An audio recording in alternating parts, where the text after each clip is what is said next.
os lados nós somos pressionados, mas não desanimados. Ficamos perplexos, mas não desesperados. Somos perseguidos, mas não abandonados.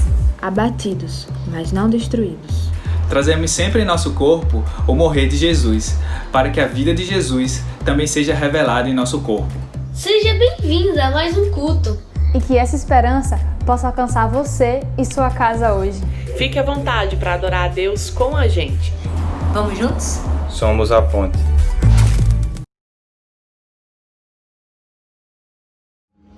Bom dia, Ponte. Bom dia, Ponte. Estamos aqui mais um domingo morrendo de saudade da nossa casa, mas muito felizes por podermos estar juntos, mesmo que de forma virtual, para cultuar o nosso Deus.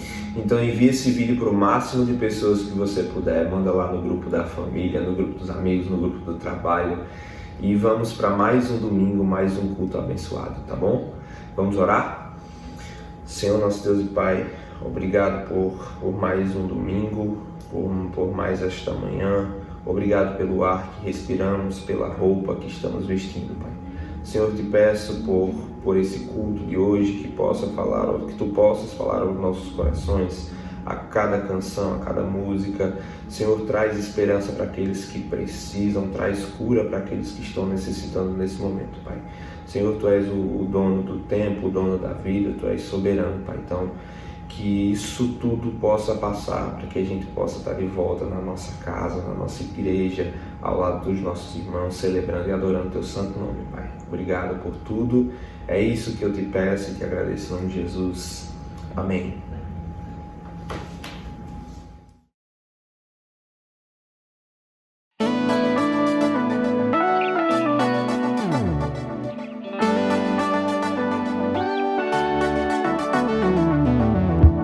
Quando escurece e o medo cresce, escutarei Tua voz. Se minha esperança e fé se acabam, minha força Tu serás. Quando não há mais valor em mim, Deus, eu encontro em Ti. Não me renderei, pois sei que Tu nunca me deixarás, nunca me deixarás. Teu amor me alcançou, sempre está perto. Eu sinto ressoando como um eco. Teu amor me alcançou, sempre está perto. Eu sinto ressoando como um eco em meu coração.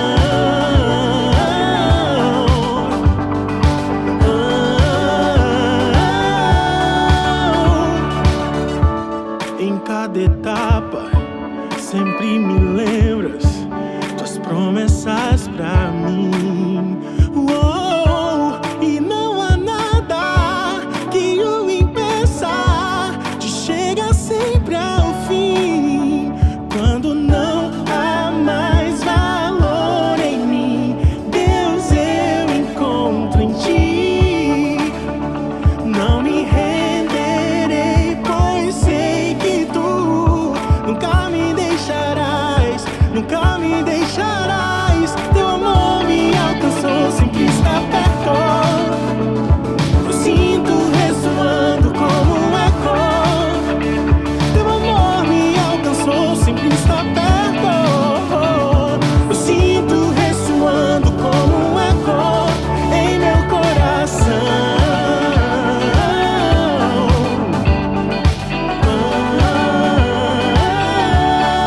Em meu coração.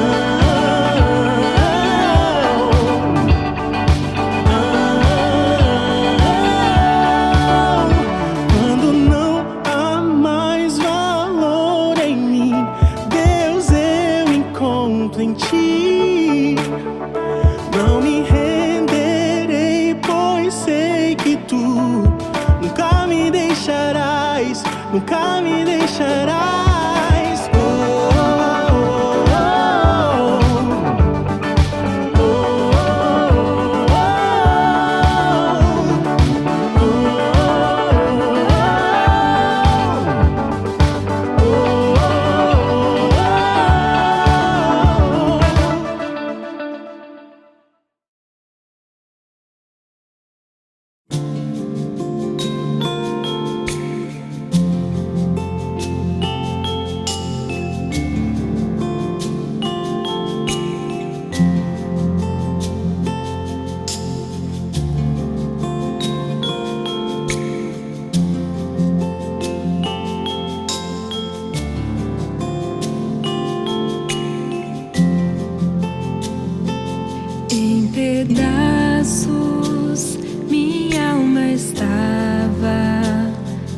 por sua graça refeito sou, sem nada em troca fui resgatado.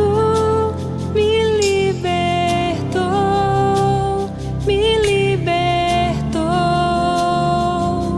sublime graça, doce o som que salva o pecador.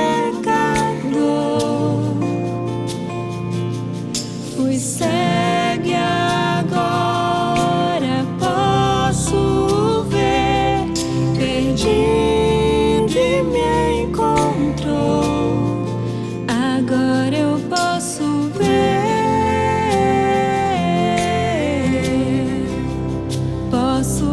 seus olhos de amor, pra que eu possa viver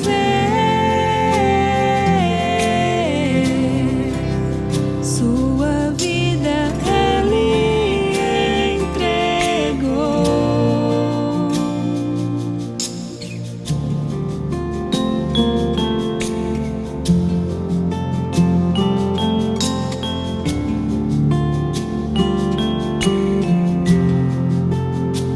Mesmo com falhas e com fraquezas, o teu tesouro em mim está. Minha vida entrego, serei teu vaso pro mundo ver o teu poder. Sublime graça, doce o som que salva o pecador. Fui cego e agora posso ver, perdido e me encontrou. Agora eu posso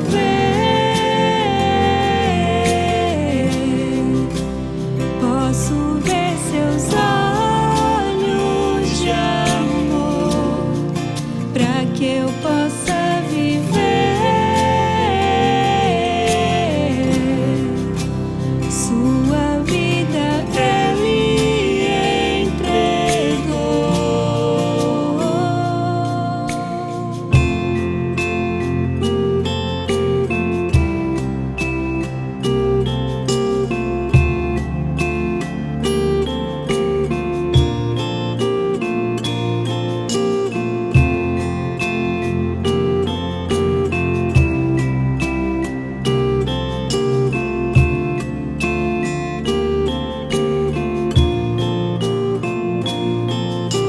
Sublime graça, doce o som que salva o pecador.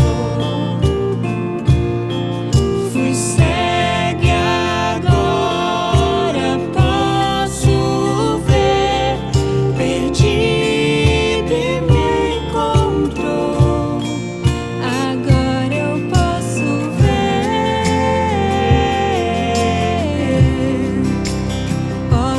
ver seus olhos de amor, pra que eu possa viver sua vida Ele entregou.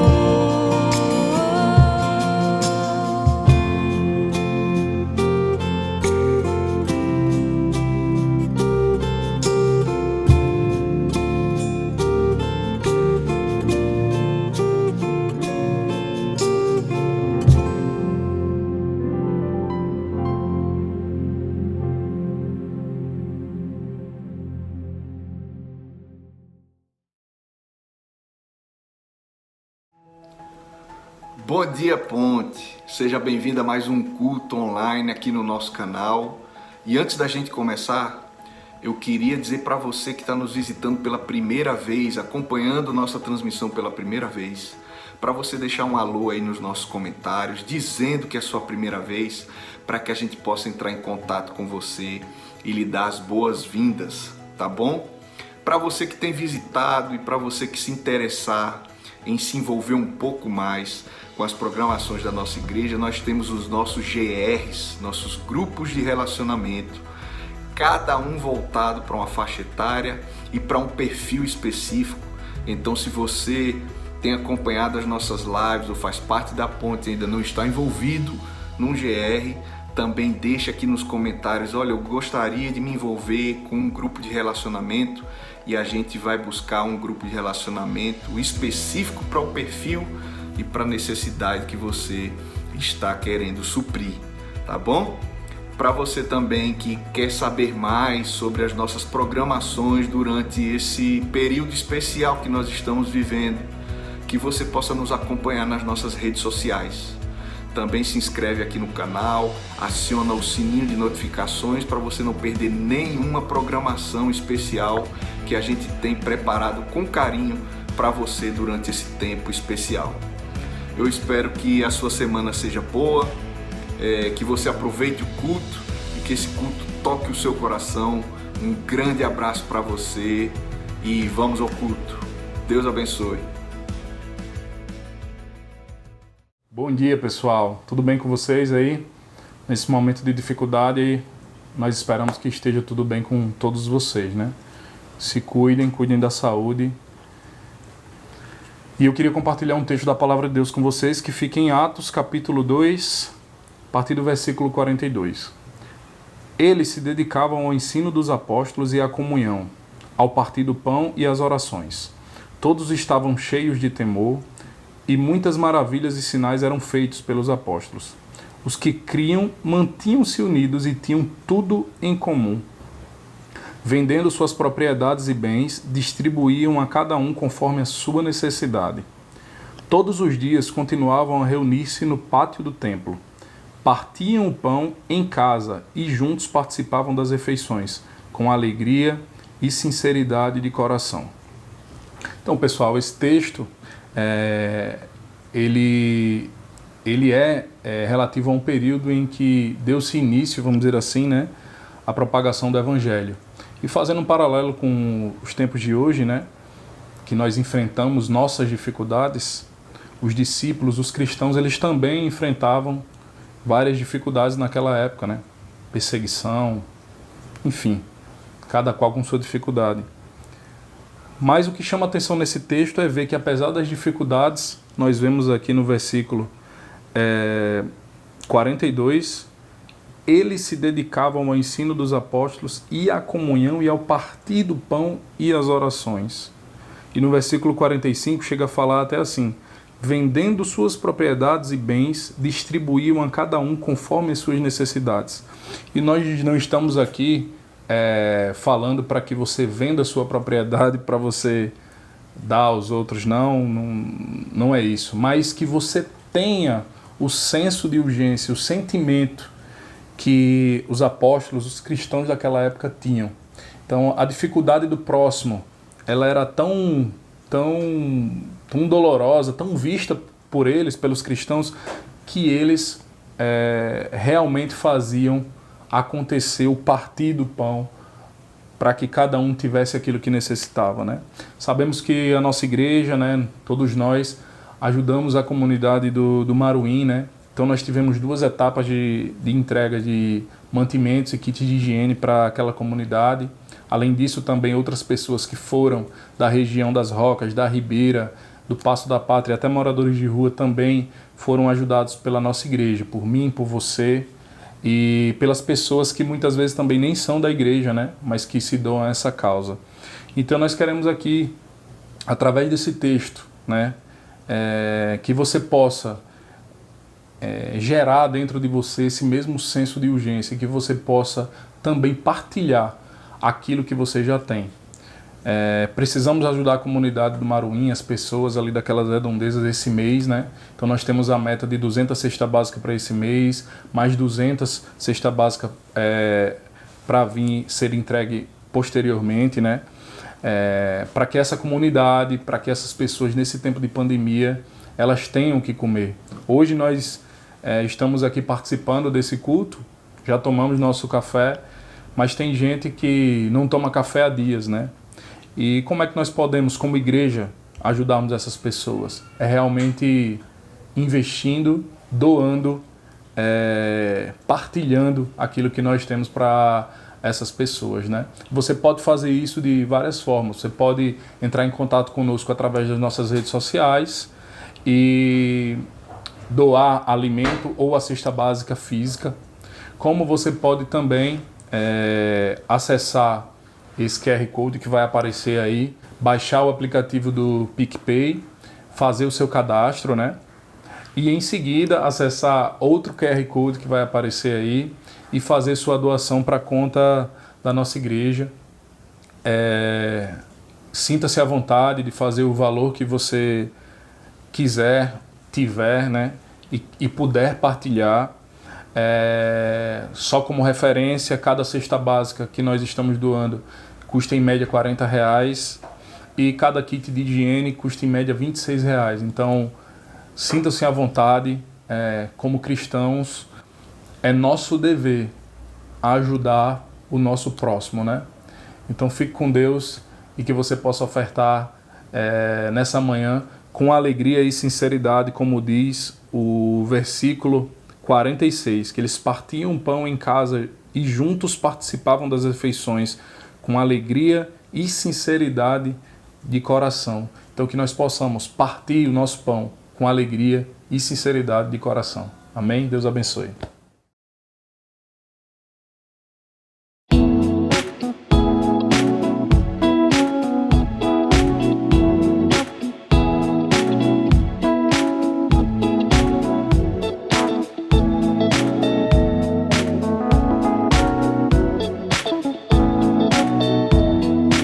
Hoje acordei com a intenção de te falar tudo que eu vi e percebi você fazendo a mim sem merecer, me dando de melhor.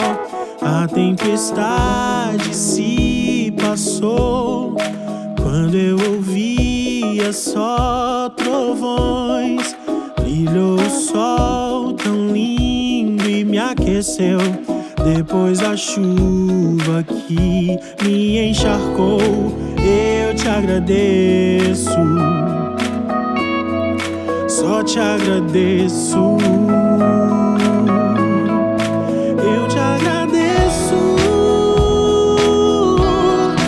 por toda a graça que me deu, todo o amor que ofereceu, sem eu merecer. Eu te agradeço,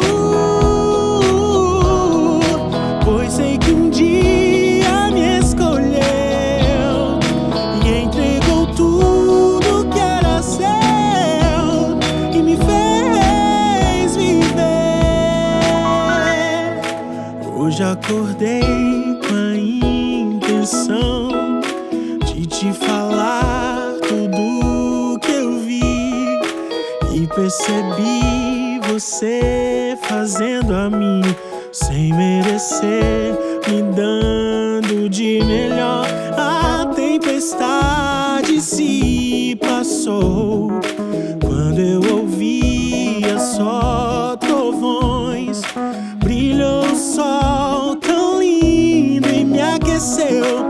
Depois da chuva que me encharcou, eu te agradeço, eu só te agradeço, eu te agradeço por toda a graça que me deu, todo o amor que ofereceu, sem eu merecer.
Bom dia, Ponte, que bom ter você aqui conosco mais uma vez. É uma alegria poder compartilhar um pouco de esperança, um pouco da palavra de Deus e um pouco de ciência, por que não, para colaborar com o enriquecimento do conteúdo que nós queremos apresentar para você, e nosso desejo é que o Espírito de Deus, de alguma forma, use tudo isso que nós estamos oferecendo para você para te abençoar, para te acalentar nesse momento de dificuldade, de aflição. E eu estou aqui mais uma vez com a nossa querida Emily Américo. Emily é psicóloga e mora em Portugal agora porque está estudando lá, mas tem sido uma pessoa muito especial para compartilhar conosco aqui um pouco a respeito de como a psicologia pode colaborar com a pauta que nós estamos tratando. Bom dia, Emily. Como é que você está? Como estão as coisas?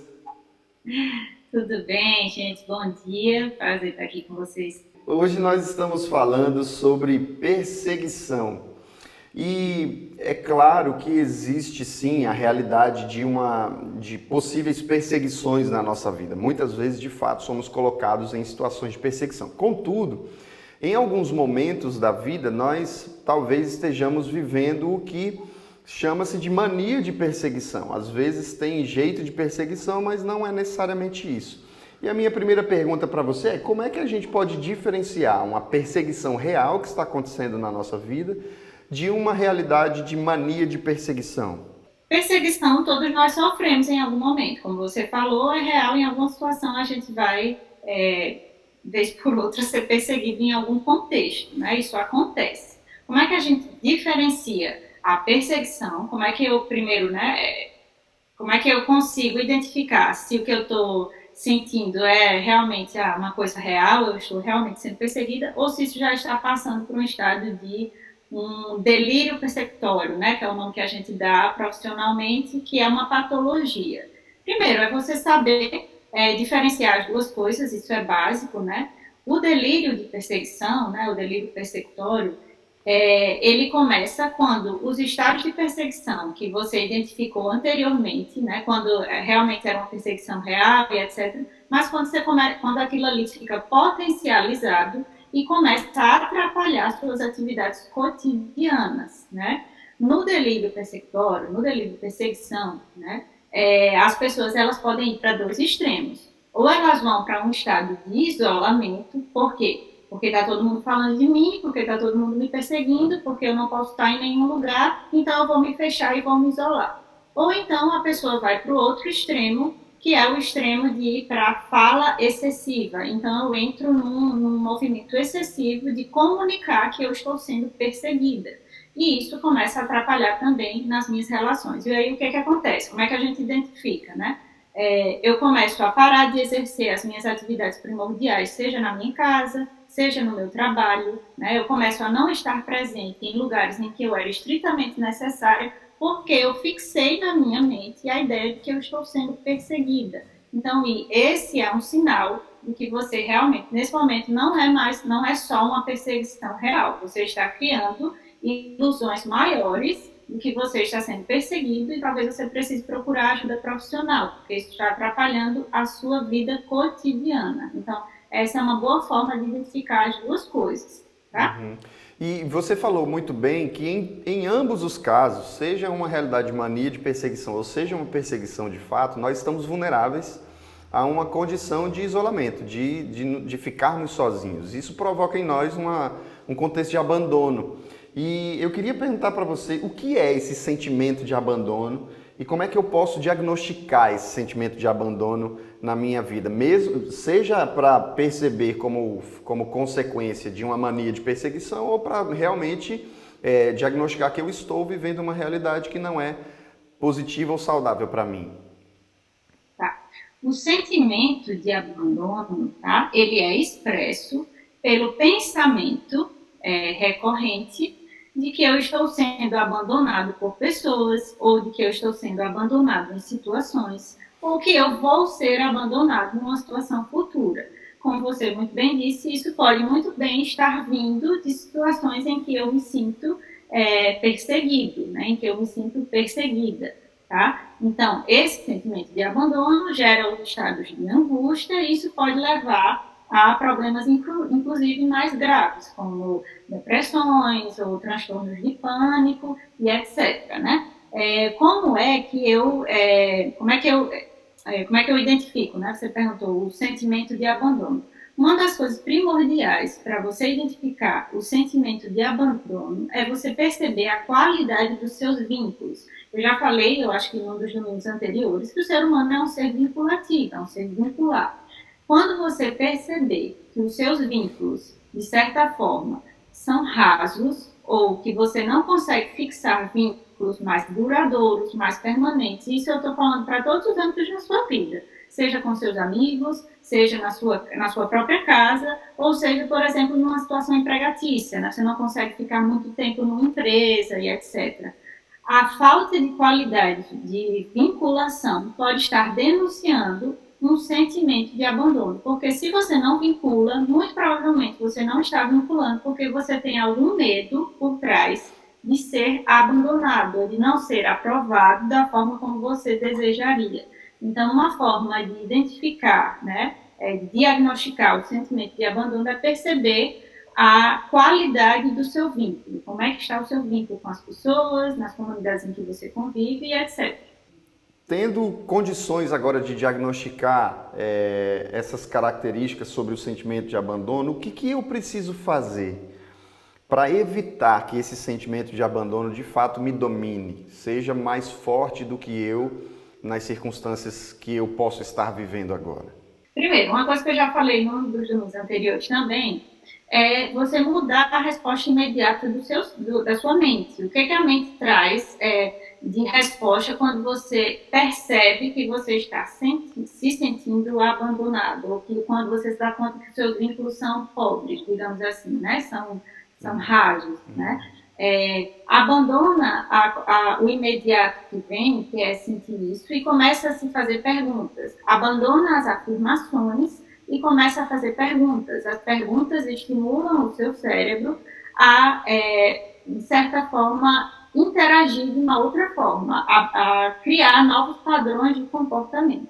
E uma segunda coisa que você pode fazer não fique com a informação apenas de um dos sentidos, certo? Nunca fique com a informação só do que você vê ou só do que você ouve, porque a gente funciona em rede, o ser humano funciona em rede, a gente está o tempo todo conectado. Vou dar um exemplo curtinho, mas que ilustra muito bem. Há um tempo atrás eu fui num casamento e eu encontrei uma pessoa que eu não via há muito tempo, mas da qual eu era muito amiga, e essa pessoa não falou comigo. E eu saí mais cedo e cheguei em casa e fiquei, poxa, não falou comigo, não me cumprimentou. Eu vi que ela me viu de longe. Eu vi que ela viu que eu estava ali, mas ela não falou comigo. E eu fiquei com aquilo ali remoendo.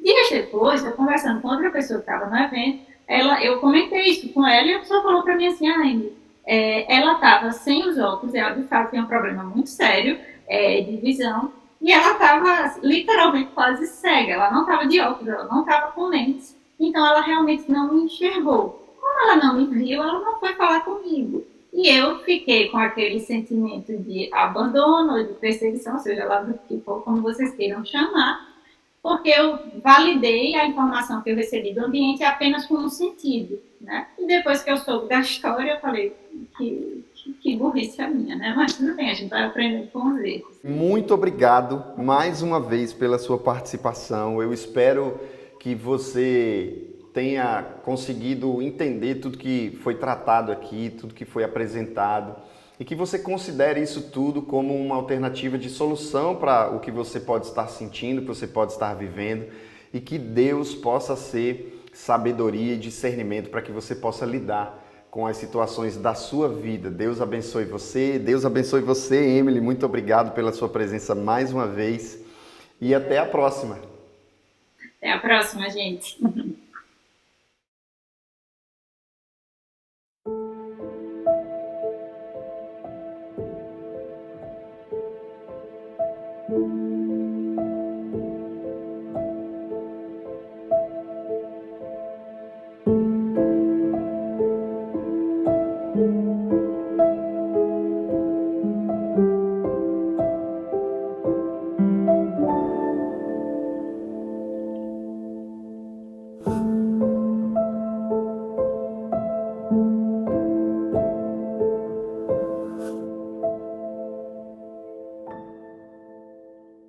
Graças a Deus, que bom poder compartilhar esperança com você aí na sua casa, que alegria poder ter um pouco da vida de Deus sendo compartilhada entre nós, na nossa comunidade, nesse momento de tanta dificuldade que nós estamos vivendo. Como você bem sabe, nós estamos no 3º episódio da nossa série de mensagens Vasos de Barro, que tem como principal objetivo mostrar para você e para mim, nesse momento de aflição que estamos vivendo, que o Espírito de Deus e o poder de Deus que está em nós é maior, é mais forte do que as limitações da nossa humanidade.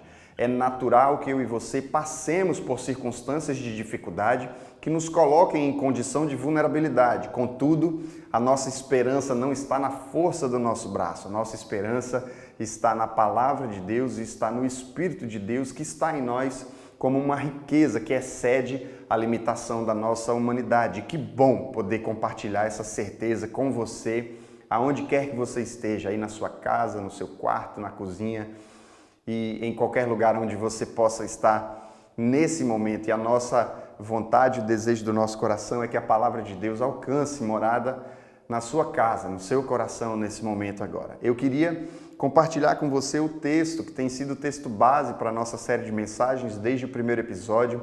Diz assim a palavra de Deus em 2 Coríntios, capítulo 4, a partir do versículo 7.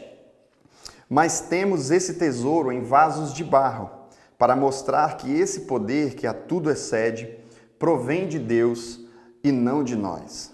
De todos os lados somos pressionados, mas não desanimados. Ficamos perplexos, mas não desesperados. Somos perseguidos, mas não abandonados. Abatidos, mas não destruídos. Trazemos sempre em nosso corpo o morrer de Jesus, para que a vida de Jesus também seja revelada em nosso corpo.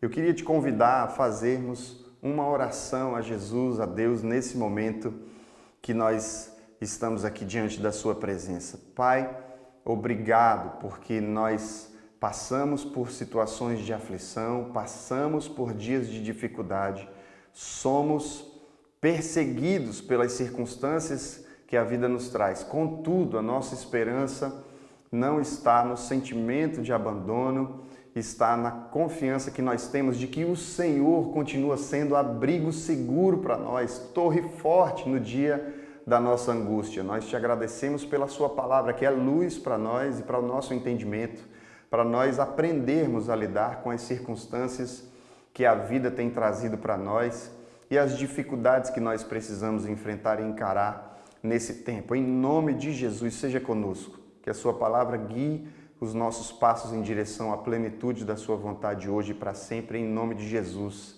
Amém. Se você está aí acompanhando essa oração, diga também amém. Não perca a oportunidade, olhe para a pessoa que está aí do seu lado e diga: Jesus te ama, só para a gente não perder a oportunidade de ter a experiência da vida e da comunidade no presencial, também no nosso online. Um pouco do que nós falamos na nossa entrevista há pouco tempo atrás tinha a ver com a preocupação que nós queremos trazer para a nossa realidade de vida, de distinguir, de diferenciar o que é de fato uma realidade de perseguição na nossa vida, que pode desencadear e produzir contra nós sentimentos muito negativos, e ao mesmo tempo o que pode ser de fato um transtorno psicológico chamado mania de perseguição, popularmente, e que pode sim estar afetando a sua vida ou a minha vida sem que a gente perceba. E é importante a gente fazer uma pergunta a nós mesmos. A primeira pergunta que eu quero fazer para você é: você acredita com frequência que as pessoas ao seu redor estão sempre prontas para te prejudicar na primeira oportunidade que você der a elas? Se a sua resposta a essa pergunta for um veemente sim, tenho certeza, todos ao meu redor estão prontos para me boicotar, para me prejudicar na oportunidade que eles tiverem. Eu queria sugerir a você que você considere a possibilidade de que você esteja enxergando a sua vida numa perspectiva que não é de fato uma realidade. Como eu não quero repetir o que a Emily já comentou conosco, mas como ela nos ensinou, como ela nos orientou e sugeriu, é importante que você considere, faça perguntas importantes como essa, para que você de fato coloque a sua mente no lugar mais adequado e você não viva segundo uma aparente realidade que não é colaborativa ao que você pode e precisa estar vivendo nesse momento. O autor da carta aos Coríntios, o apóstolo São Paulo, era um homem que viveu muitas perseguições e perseguições de fato. Para você entender, esse homem foi um homem que, para fugir de ser preso injustamente, desceu escondido em um cesto pela janela de uma muralha. Paulo também foi expulso de uma cidade em Antioquia pela High Society da cidade porque não gostavam daquilo que ele falava e daquilo que ele profetizava. Foi apedrejado quase até a morte em Listra. Ele também foi açoitado e preso e amarrado pelos pés em um tronco na Macedônia porque expulsou um demônio de uma pessoa. Foi perseguido pelos judeus da Tessalônica porque pregou em Bereia. Foi envolvido em confusão em Éfeso por pregar contra falsos deuses em uma cidade que tinha uma economia que girava em torno da produção de imagens de deuses feitas em ouro. Foi perseguido e quase morto por ter sido acusado de levar um grego ao templo de Jerusalém. Foi preso e enviado a Roma em um navio que chegou a naufragar. Foi picado por uma cobra venenosa na ilha de Malta e supostamente morreu decapitado por Nero em Roma depois de ter pregado o evangelho ao imperador. Um homem que viveu a vida da sua fé numa perspectiva de perseguições constantes. Esse homem nos traz uma afirmação em uma das suas cartas. Somos perseguidos, mas nós não somos abandonados. Para que a gente possa diagnosticar a diferença, ou talvez termos com mais facilidade essa diferenciação entre o que pode ser um sentimento provocado por uma mania de perseguição, ou talvez estejamos de fato vivendo uma realidade de perseguição, existem duas coisas que eu queria orientar a você e sugerir a você que você levasse em consideração. A primeira coisa que eu e você precisamos fazer para conseguirmos diferenciar se estamos de fato vivendo um momento de perseguição ou se estamos vivendo uma mania ou sentindo uma mania de perseguição é conhecermos a nós mesmos. A segunda coisa que eu e você precisamos fazer para diagnosticarmos melhor o cenário que estamos vivendo é conhecermos de fato quem é o nosso inimigo. Se a pergunta que eu faço a você de que todos ao seu redor estão prontamente preparados para lhe prejudicar na primeira oportunidade que você der a eles for uma afirmação certa para você, e como eu falei, talvez você precise reconsiderar isso, nós precisamos entender que nosso inimigo talvez esteja sendo encontrado em lugares onde ele de fato não está, e nós precisamos nos conhecer a nós mesmos e ao mesmo tempo conhecer quem é de fato o nosso inimigo, para que a gente possa de fato entender quais são as dificuldades e quem são as pessoas que estão dificultando a nossa vida nesse momento que estamos vivendo. Existe um aforismo grego que Sócrates registrou na história que diz: conhece-te a ti mesmo. O conhece-te a ti mesmo é uma afirmação que é importante para que a gente faça uma viagem para dentro de nós mesmos, para encontrarmos em nós as nossas limitações, para definirmos os limites de quem nós somos. Assim, não supervalorizaremos quem nós somos e também não seremos pouco valorizados no nosso entendimento a respeito de quem nós somos. Conhecermos a nós mesmos é algo essencial para que a gente conheça e reconheça as nossas limitações e até onde eu, na minha humanidade e na limitação da força do meu braço, posso ir. Sun Tzu, em Arte da Guerra, também faz afirmações que são importantes a respeito da descoberta de quem é o nosso inimigo e de quem nós somos. Ele diz assim: conheça a si mesmo e ao seu inimigo, e em 100 batalhas você nunca correrá perigo. Conheça a si mesmo, mas desconheça o seu inimigo, e as suas chances de ganhar e perder são iguais. Desconheça a si mesmo e ao seu inimigo, e você sempre correrá perigo. É importante que nós conheçamos a nós mesmos e ao mesmo tempo nós conheçamos quem é de fato o nosso inimigo. E eu quero trazer um texto bíblico para fundamentar um pouco aquilo que nós estamos tratando nesse momento, que está em 1 Pedro, no capítulo 5, a partir do versículo 8. Diz assim o texto bíblico: sejam sóbrios e vigiem. O diabo, o inimigo de vocês, anda ao redor como leão, rugindo e procurando a quem possa devorar. Resistam-lhe, permanecendo firmes na fé, sabendo que os irmãos que vocês têm em todo o mundo estão passando pelos mesmos sofrimentos.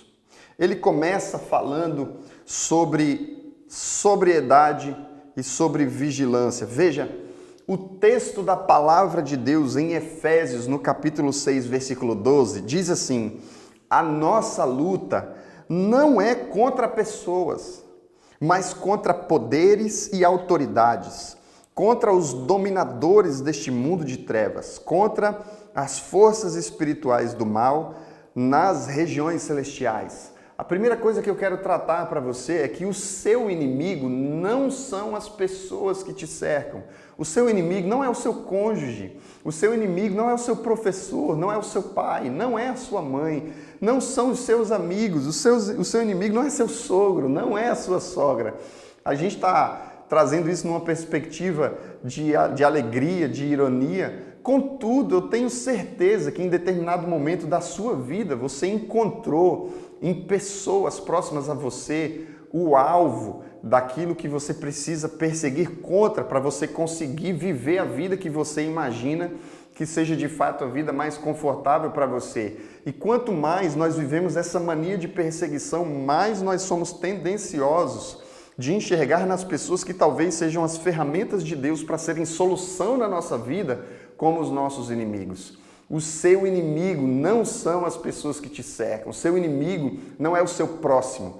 Ele não é a pessoa que deve ser o alvo do foco da sua atenção nessa guerra contra a perseguição que eu e você podemos viver. A Bíblia diz em Mateus, no capítulo 16, versículo 23, a história de Jesus conversando com Pedro e os seus discípulos poucos minutos antes de eles irem em oração para que Jesus fosse preso. E Jesus está compartilhando com os seus discípulos a respeito do que há de acontecer com ele. Ele diz: convém que o Filho do Homem seja preso, convém que o Filho do Homem passe por sofrimento, seja morto e venha a ressuscitar.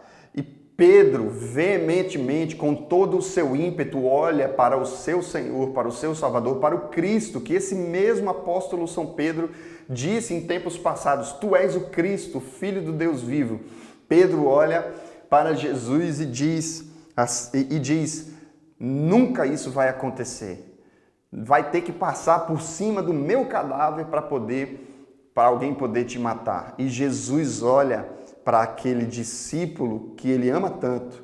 Jesus olha para aquele discípulo que tanto quer preservar a sua vida e diz: para trás de mim, Satanás. Isso porque ele disse a Jesus que não permitiria que ele fosse preso.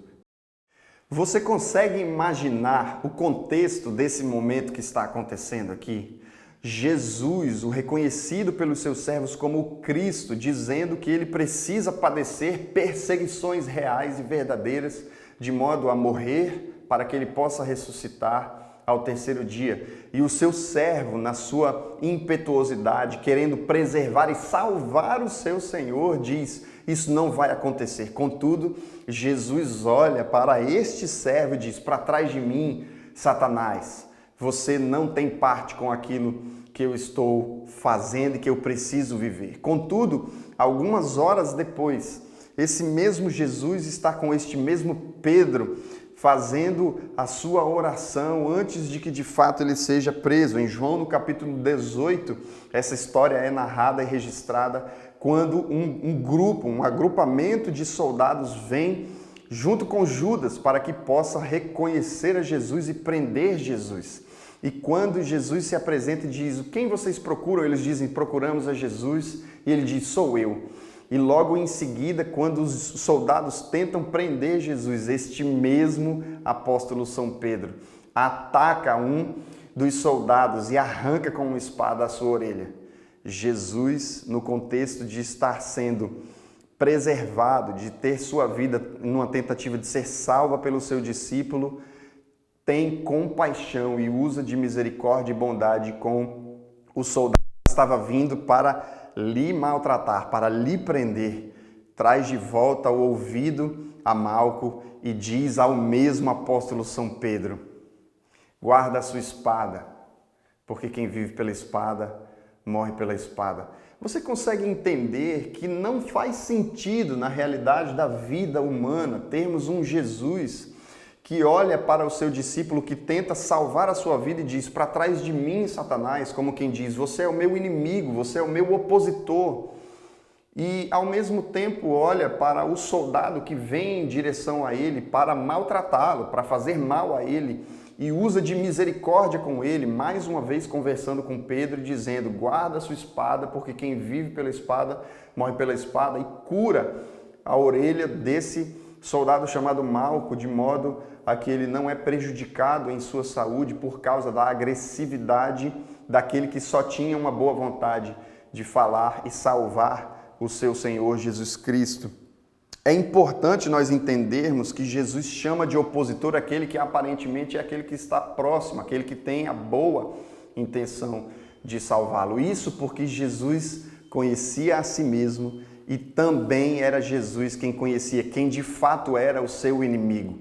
E o seu inimigo não era o apóstolo São Pedro, o seu inimigo não era Pedro nem nenhum dos seus discípulos, assim como ele tinha também convicção de que o seu inimigo não era o soldado Malco, não era o contexto do sistema do mundo que regia, na verdade, a realidade de quem Jesus Cristo era. E por saber muito bem quem ele era e por saber muito bem quem era o seu inimigo, Jesus estava em paz com a aflição e a perseguição do momento que ele estava vivendo. Se o principado desse mundo não vem de Deus, a Bíblia diz em João, no capítulo 14, versículo 30, Jesus diz: já não lhes falarei muito, pois o príncipe deste mundo está vindo e ele nada tem em mim. Se nós reconhecermos que de fato é o principado desse mundo, é o espírito deste mundo, que é a realidade do nosso inimigo que se estabelece nas circunstâncias que nós vivemos, nós vamos saber lidar com a realidade das perseguições que eu e você estamos passivos de viver. Precisamos reconhecer na realidade do que nós vivemos que o nosso inimigo não está simplesmente nas pessoas que estão ao nosso redor, porque quando nós reconhecermos essa limitação, nós seremos salvos, seremos libertos da expectativa, da impressão de que estamos sendo perseguidos, dessa mania de perseguição, porque talvez o sistema desse mundo use sim pessoas para um contexto de perseguição contra mim e contra você. Contudo, se nós reconhecemos no principado desse mundo nosso verdadeiro inimigo, o opositor daquele que é o propósito de Deus para a nossa vida, revelado em Jesus Cristo, então saberemos lidar com as circunstâncias de vida que eu e você precisamos enfrentar. E o que o apóstolo São Pedro diz no texto que nós lemos anteriormente a respeito da solução do que nós devemos fazer a partir do momento que nós reconhecemos quem nós somos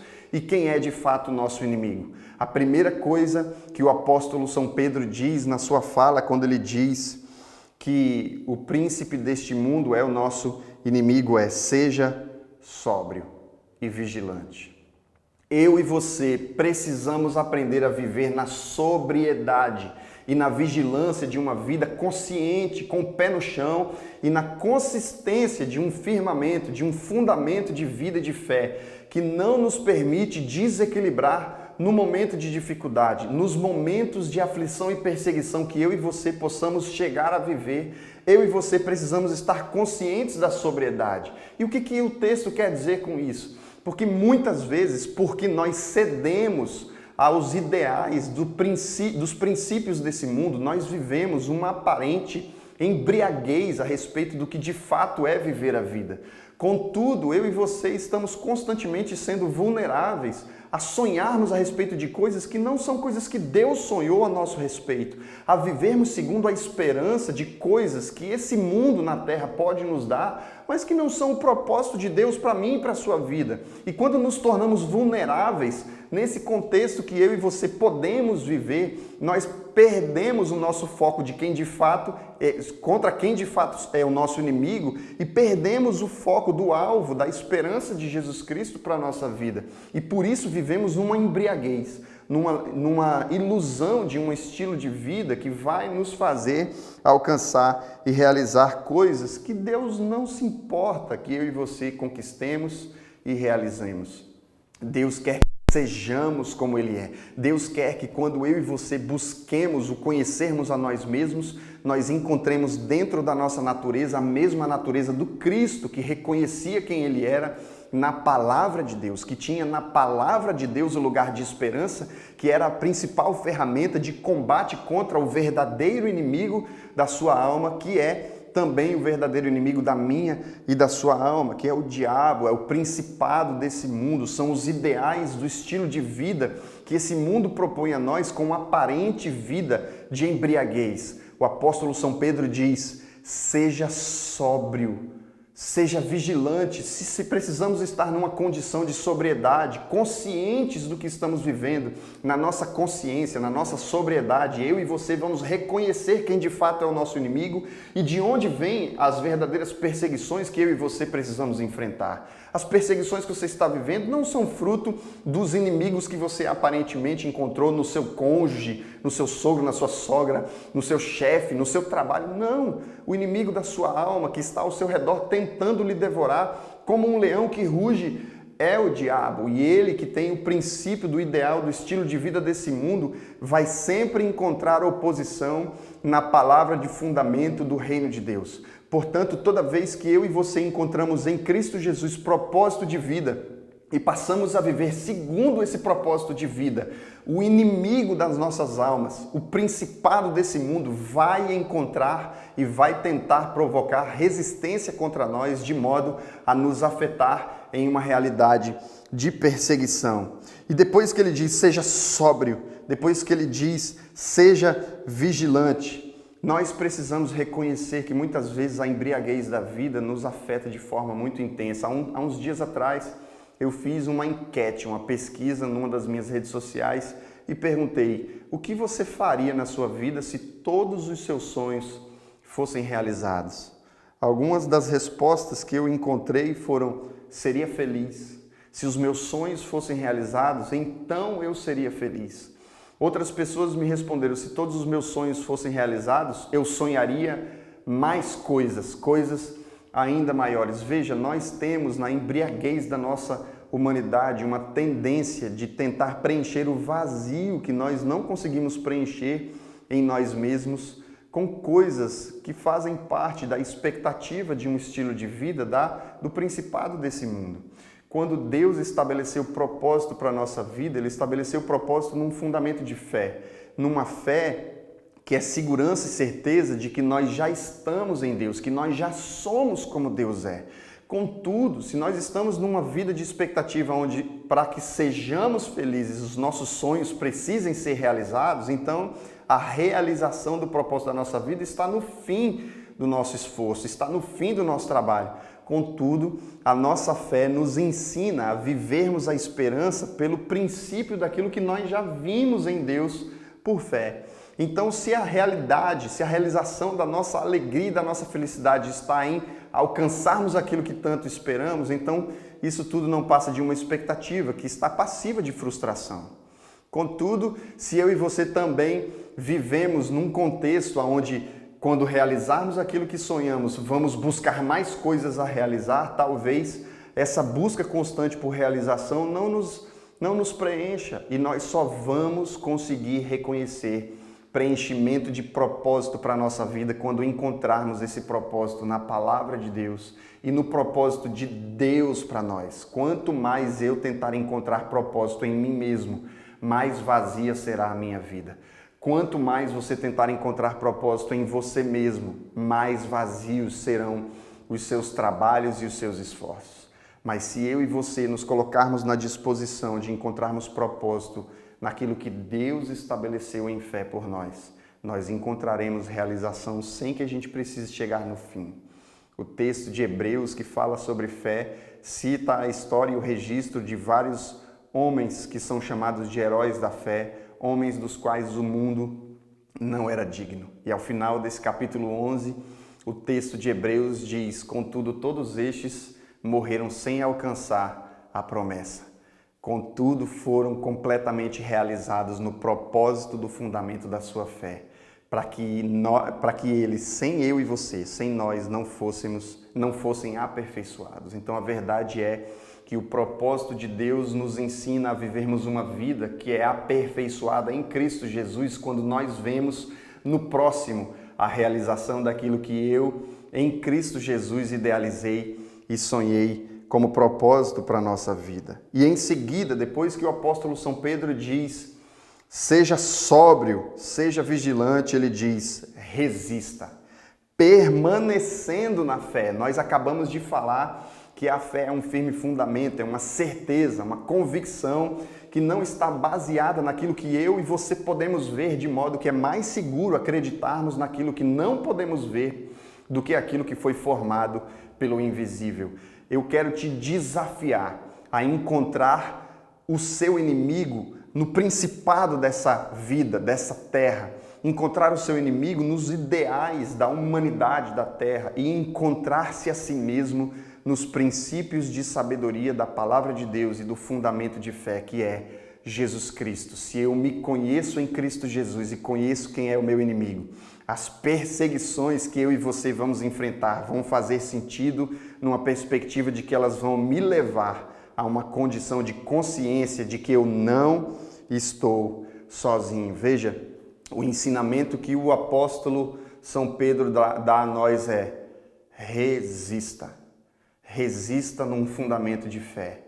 Você talvez esteja passando por situações muito complicadas, muito delicadas. O seu sentimento de abandono é uma consequência de uma sensação que você tem de que você está sendo constantemente perseguido. O que eu quero te dizer nesse momento é que você não está só. Você não foi abandonado. O versículo 9 desse texto diz: sabendo que os irmãos que vocês têm em todo o mundo estão passando pelos mesmos sofrimentos.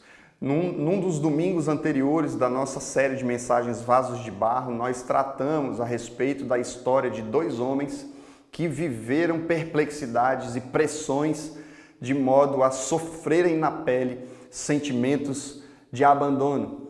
O profeta Elias e José do Egito.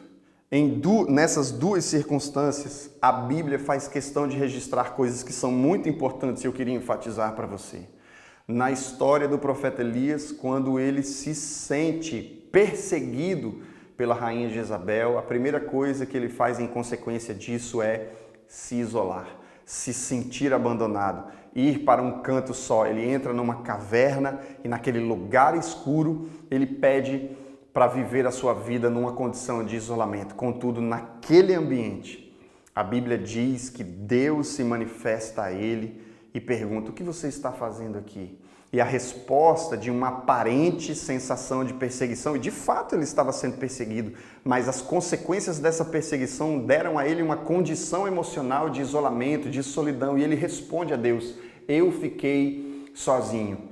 E Deus olha para o profeta Elias e diz: você não está sozinho, eu estou aqui. E eu ainda encontrei mais 7.000 que ainda não se dobraram ao principado desse mundo, à forma de regimento que esse mundo vive. Você não está sozinho. E Deus olha para Elias e diz: volta para o propósito que vai te fazer enxergar quem de fato é o seu inimigo. Na mesma circunstância, José do Egito. José do Egito viveu 13 anos da sua vida sofrendo o pão que o diabo amassou. Passou por situações completamente e totalmente difíceis de lidar num contexto de perseguição, cometendo sua perseguição começado dentro da sua própria casa, com os seus irmãos, o levando e o vendendo como escravo. A verdade é que o texto bíblico, ao longo da narrativa que conduz todo o sofrimento e toda a perseguição que José do Egito vive ao longo desses 13 anos, de tempos em tempos o texto bíblico faz uma pausa para deixar uma verdade registrada. Em todo tempo, Deus estava com José, cuidando dele e abençoando para levá-lo em direção ao propósito pleno da vontade de Deus para a sua vida. Enquanto ele vivia perseguições, enquanto ele vivia o sofrimento da vida, a Bíblia deixa muito claro, Deus estava com ele. Eu queria te dizer agora, no momento que você está vivendo de perseguição, Deus está contigo, você não está sozinho em nenhuma circunstância. Em Mateus, no capítulo 27, versículo 46, a Bíblia diz assim: por volta das 3 horas da tarde, Jesus bradou em alta voz: Eloi, Eloi, lama sabachthani, que significa: meu Deus, por que me abandonaste? Você não está sozinho, mas a realidade é que Cristo Jesus, para garantir a verdade de que eu e você nunca mais estaremos sós, foi abandonado pelo seu próprio Pai na cruz. Naquele lugar de dor, naquele lugar de pecado, Deus virou o rosto para o seu próprio Filho. E Jesus Cristo diz: por que me abandonaste? Deixa eu te dizer uma coisa. O sentimento que Jesus está vivendo na cruz é o sentimento que você pode estar vivendo nesse momento. E ele viveu aquele momento e aquela dor, aquela aflição, para que você não precise se encontrar na condição de acreditar que você está sozinho, que você está sendo abandonado. A verdade é que Cristo Jesus na cruz padeceu a solidão que eu e você não precisamos mais viver em favor dela. A verdade é que Cristo Jesus foi o sacrifício perfeito para nos garantir que eu e você nunca mais estaremos sozinhos. Perseguidos sim, mas nunca abandonados. Porque Cristo Jesus é a nossa esperança. É a salvação da minha e da sua vida. É a salvação desse contexto de aflição, onde a embriaguez da nossa humanidade tenta nos mostrar uma vida de aparência na realidade do mundo, enquanto Jesus está nos ensinando que o propósito verdadeiro pelo qual devemos viver e sofrer perseguições é a consciência de que Cristo foi suficiente para que mesmo em dias de perseguição, eu e você nunca mais nos sintamos abandonados. Salmos capítulo 139, versículos 7 a 10 diz assim: para onde poderia eu escapar do teu espírito? Para onde poderia fugir da tua presença? Se eu subir aos céus, lá estás. Se eu fizer a minha cama na sepultura, também lá estás. Se eu subir com as asas da alvorada e morar na extremidade do mar, mesmo ali a sua mão direita me guiará e me susterá. Você não foi abandonado. Talvez você esteja sim vivendo dias de perseguição, mas as perseguições da vida não definem a convicção da relação que Deus em Cristo Jesus estabeleceu entre você e Ele. Você não está só. Aonde quer que você esteja, aonde quer ou como seja que você está se sentindo, Deus está contigo.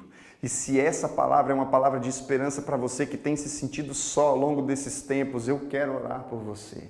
E eu quero que você, com toda consciência, com toda disponibilidade, abra o seu coração para que a palavra de Deus seja o fundamento de fé que traz esperança para a sua vida nesse momento de tanta aflição. Ore comigo na esperança de que nós talvez estejamos vivendo perseguições, mas com certeza nunca estaremos abandonados. Obrigado, Jesus. Obrigado porque o Senhor é a esperança. Obrigado porque o Senhor é a certeza de que nós nunca estaremos sozinhos.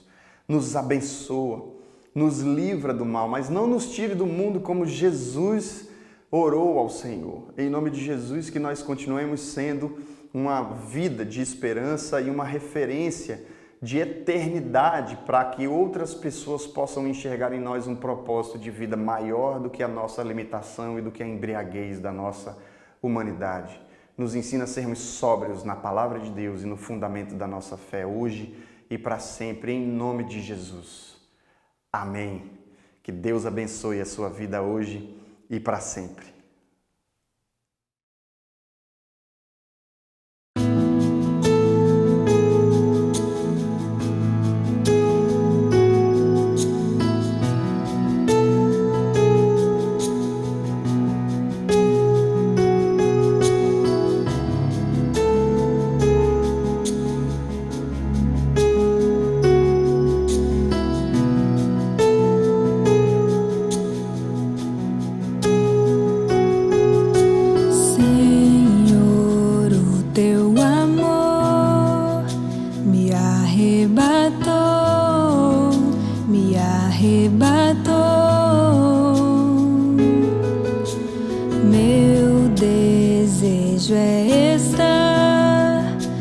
contigo pra sempre, contigo pra sempre. Traga-me pra mais perto, leva-me mais profundo. Eu quero conhecer teu coração, teu amor é tão mais doce que tudo que já provei. Eu quero conhecer teu coração.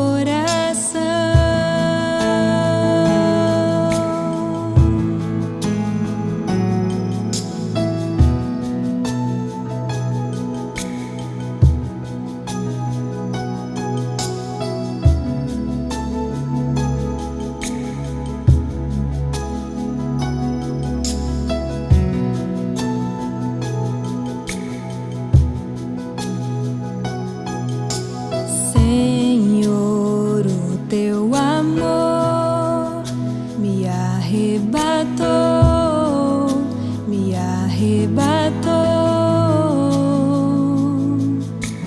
Meu desejo é estar contigo pra sempre, contigo pra sempre. Traga-me pra mais perto, leva-me mais profundo. Eu quero conhecer teu coração, teu amor é tão mais doce que tudo que já provei. Eu quero conhecer teu coração. Traga-me pra mais perto, leva-me mais profundo. Eu quero conhecer teu coração, teu amor é tão mais doce que tudo que já provei. Eu quero conhecer teu coração,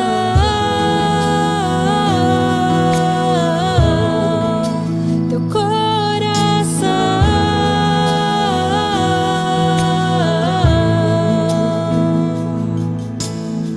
Uou, uou, uou, grande é o teu amor por mim. Uou, uou, uou, grande é o teu amor.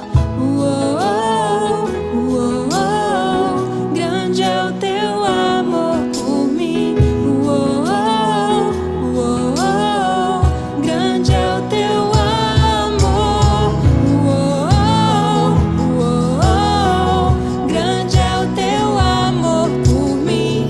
Uou, uou, grande é o teu amor. Uou, uou, grande é o teu amor por mim. Uou, uou.